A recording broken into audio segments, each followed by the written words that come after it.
Hi, I'm Elspeth from Ragged Life, and over the years I've made hundreds of different rag rug designs. And if you're interested in giving this craft a go, you might want to check out our Ragged Life beginner kits. However, we're going to be talking today about rag rug designs, and I've pulled together 5 beginner friendly ones which are great if you're starting your rag rug journey.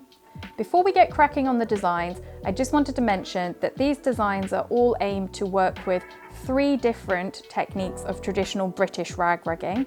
So the first one is the Shaggy, Proggy, Proddy style. Sorry, lots of different names for it, which looks like this. It has a deep, thick pile to it and lots of texture, a bit more wild. We're also going to be doing designs that would work for the loopy rug hooked style of rag rugging, which is much more tight knit and gives you a much more pictorial style that's more detailed. You can build in a lot more kind of detail into this style of rag rugging. And the third technique is this kind of hybrid made up style of rag rugging, which we call short shaggy rag rugging, which is a great compromise between the texture of the shaggy proggy style of rag rugging and the crispness of the loopy rug hooked style. Just to illustrate this, the longer the pile is, the more abstract the design will become. And the shorter the pile is, the more kind of you can see details in your design. So you can see an illustration here of the front of this rug, which looks fairly random in the way that it looks. It's a circular style that was based on a plate design. But when you look at the back, you can see that there's a lot of detail that's become completely distorted because we've chosen the longest shaggy proggy style of rag rugging. So the reason why I'm showing this is because when you're doing any of these designs, the shorter the technique that you use, the more defined your design will look, and the longer the technique you use, the more distorted and abstract the design will look. And it's purely a design choice, but any of them will work for any of these different designs. The best place to start if you're a beginner and you want to learn how to make rag rugs is with a simple stripe design like this one here. And the reason why it's so great to do a stripe design is that you don't actually need to think too much about your colour scheme. You can use up all of those little scraps that you've got at home, that odd sock, that dirty tea towel, that kind of t-shirt which you haven't worn since you were, I don't know, a child. All of these little bits you can blend together easily in a striped rug, because you basically just start in the corner and just work your way one row at a time from one end of the rug to the other end. And if you've got a whole random array of different fabrics, one of my tips on design when you're doing a striped rug is that you can always blend together a whole variety of different fabrics and colours and patterns by bringing in some neutral colours occasionally to kind of help tone them together. So if, for example, you had purple, then a patterned floral one, then a green, then something else random, if you are wondering how they'll all look together, you can put in the occasional row of something like off-white or cream or navy, and it just helps to kind of like tie the whole colour scheme together. Another tip when you're doing a striped rug is that if you've got a really distinct colour, perhaps you've got, I don't know, like a high-vis jacket that you've got banging around at home that you want to put into your rug, that's going to stand out really strongly in your stripe design. So you want to make sure that you space the rows that have that high vis in fairly regularly across the whole length of the rug. So sometimes that means cutting up the whole high vis jacket, but holding some of it back for later in the rug, rather than using it all up in one half of the rug.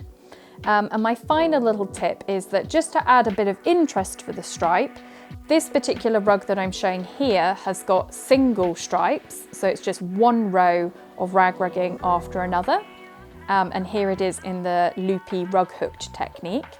However, you can actually vary the widths that you do the stripes to kind of create a bit more interest in your design. So you don't have to just do one row of pink, one row of blue, one row of green, one row of white. You could do 3 rows of different pinks, then 1 row of blue, then 6 rows of green, and kind of just keep going until you've used up a whole garment. And if that's not interesting enough for you, you can even switch the direction of the stripes, whether it's kind of switching from vertical stripes to horizontal stripes partway through the rug, or even just doing the stripes on a diagonal adds a certain difference to the design, which elevates it a bit more than just a simple stripe. But there's a reason why stripes are a crowd pleaser. They'll never date and they'll go in any interior. So that's my first one. The second easy beginner-friendly rag rug design I'd like to talk through is a very simple checked pattern like this one here. This one is a brilliant beginner-friendly one because once you've gone about sketching out the check, which is all just a matter of kind of like measuring out even squares across the length of the rug and the width of the rug, then it's a paint by numbers kind of approach to the design. So almost it's brilliant for beginners because you've easily parceled up the rug into manageable bite-sized pieces. You can easily be like, oh, I'm going to do a single square this evening, or I want to do a square a week, or whatever your kind of aim may be. It's nice to have the design broken down into these manageable chunks. In terms of my tips on doing a really, really effective checked design, one of the easy tricks is that if you're worried about kind of it looking cohesive across the whole length of the rug, if you repeat the same colour once or twice in every single row of the check, that will become the predominant colour of the rug and it'll just kind of tie it all together. So you can see in this example here, which has a much smaller check, the pink has been repeated 2 times, 3 times, or even once every single row, so that the pink is the unifying colour that pulls the whole rug together.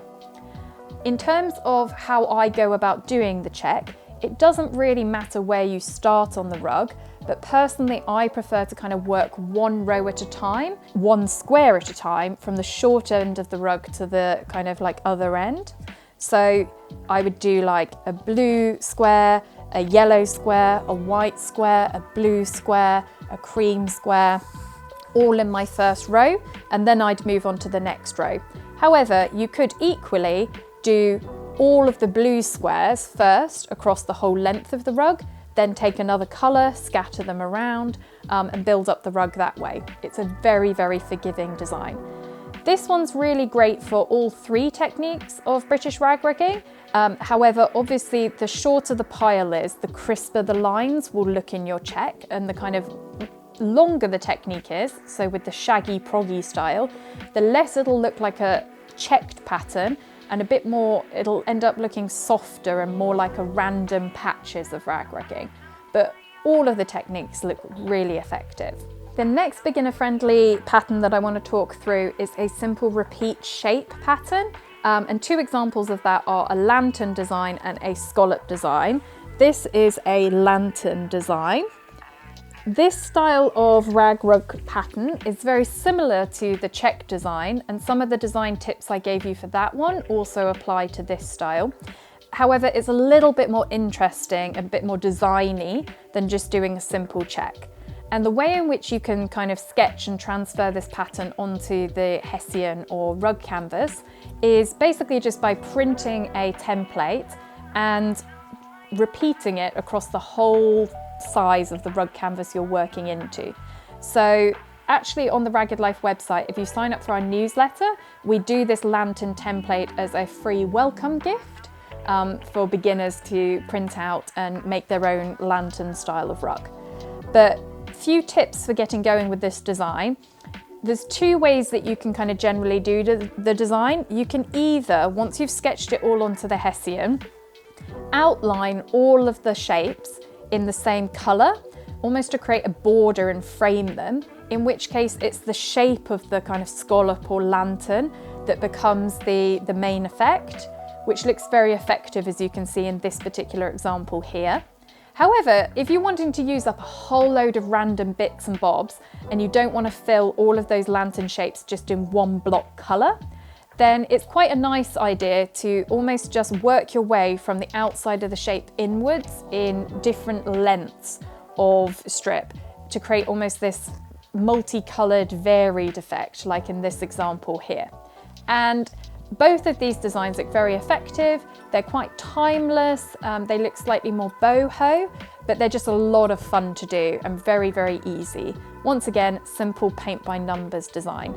In terms of where you start on the rug canvas, once again, like the check pattern, it does not really matter.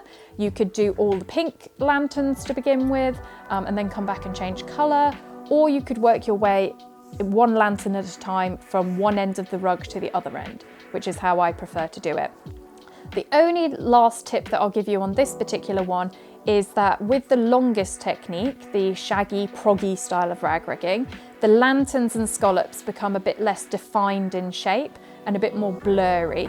So this particular design does lend itself a bit better to the short shaggy or the loopy rug hooked technique, because you'll get a bit more crispness of shape.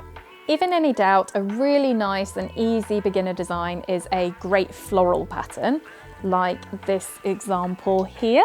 The reason why I like it is because sometimes when people think of florals, they think that they can look quite dated and old-fashioned, but actually you can make things as contemporary as you want. You can make flowers big or small. You can make things symmetrical if you're kind of like a neater person, or more abstract and wild, like in this example, if you're wanting something a bit more freehand drawn.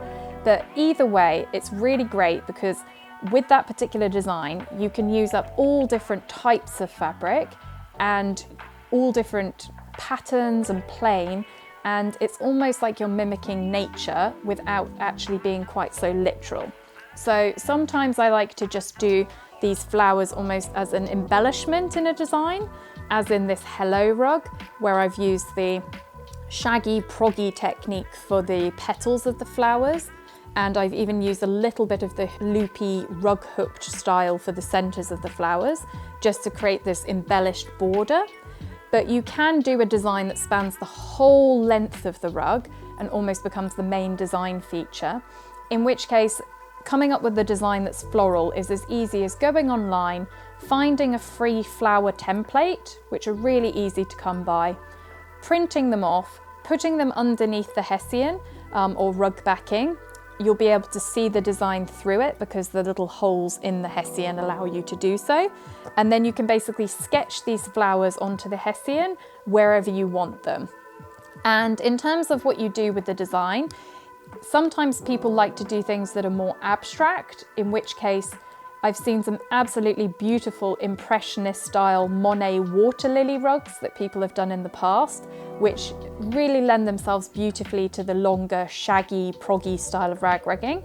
But you can do things that are much neater and more kind of tight knit with a lot of detail in, like this rug here, which is all about kind of, you know, just paint by numbers, filling in different petals and shapes. And it's just a lot of fun really, which is why I always come back to a floral pattern. And finally, a really great easy beginner design is all about color blocking, like in this laundry tub that I've made here.